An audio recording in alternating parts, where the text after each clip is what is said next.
to use wooden bats while the other team gets to use aluminum. Or another kid gets hit from second base while you hit from home plate.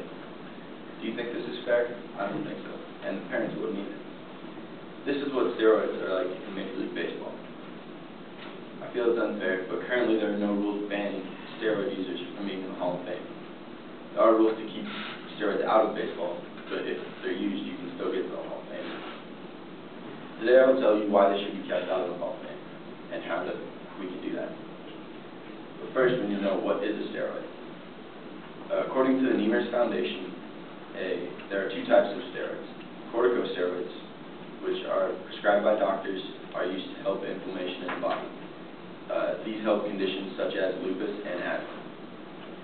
The second type of steroids are called anabolic steroids, which keep producing muscle and don't allow the muscle to be broken down. This is not natural, and it goes against your body's natural abilities. The muscle keeps growing on itself and doesn't break down the way a workout would normally break down the muscle for it to regrow. Pros use anabolic steroids for an unfair advantage.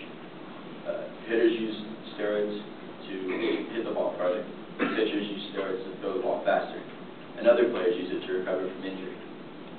This is especially dangerous because the steroids they use do not let the muscle grow back naturally, and so the muscle may be bigger, but it's weaker and more apt for re-injury. Now let's talk about the role that steroids have played in baseball. Before 2000, steroid usage was virtually unknown and therefore undocumented. I never asked. When he said it was flaxseed oil, I just said, whatever. It was in the ballpark in front of everybody. I mean, all the reporters, my teammates, they all saw it. I didn't hide it. This was from Barry Bonds, a steroid user.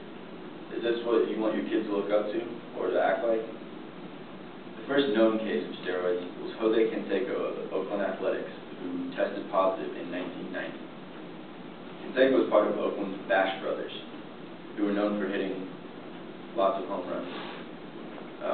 It's unclear when they started using steroids, so nobody knows how many steroids were hit, or how many home runs were hit while on steroids.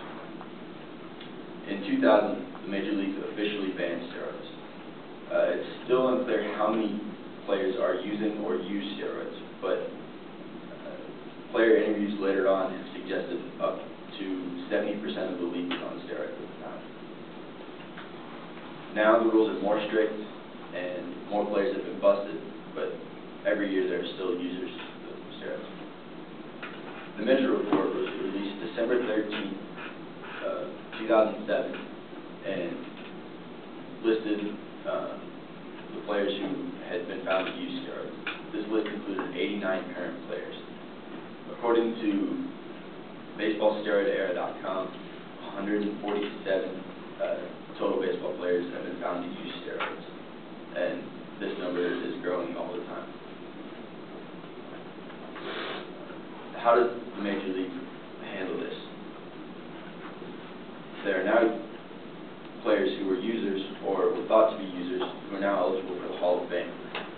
Should we allow these players to be in the same group as the all-time greats because they have the same statistical achievements?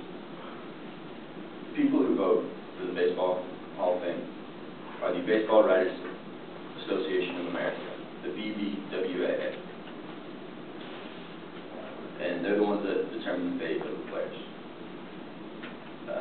No steroid users to date are in the Hall of Fame. That could change with each ballot. There is no formal rule saying that a steroid user can't be in the Hall of Fame. I suggest we make a formal rule banning players who have used steroids from even being on the ballot. This eliminates the BBWAA from having to think about it and question the ethics of allowing somebody that has used steroids to be in the Hall of Fame. This also would add more players on the ballot who are clean and never had a bad drug test. With this rule, the game could be respected more, and today's youth would see a game without cheaters and drug users.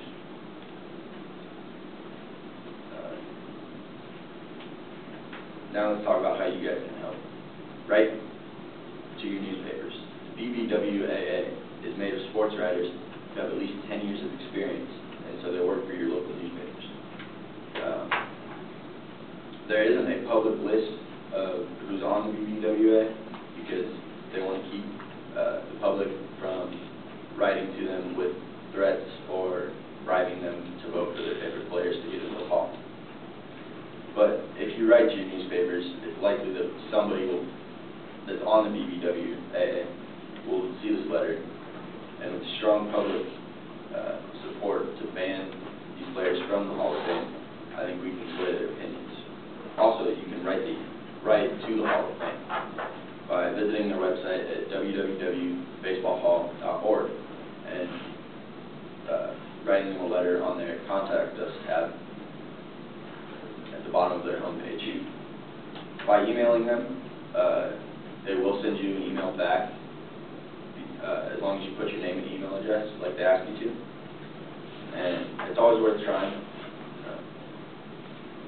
You may not ever influence a member that votes, but if there's strong public support, I think we can change their minds. Think of the benefits. Children will not look up to users because it won't be in the Hall of Fame. And they won't see the use of using steroids, and that will create a cleaner youth. There will be less fans for these players because nobody wants to support a cheater. The kids won't feel pressured to use. Steroids have no place in sport and society. And so please write to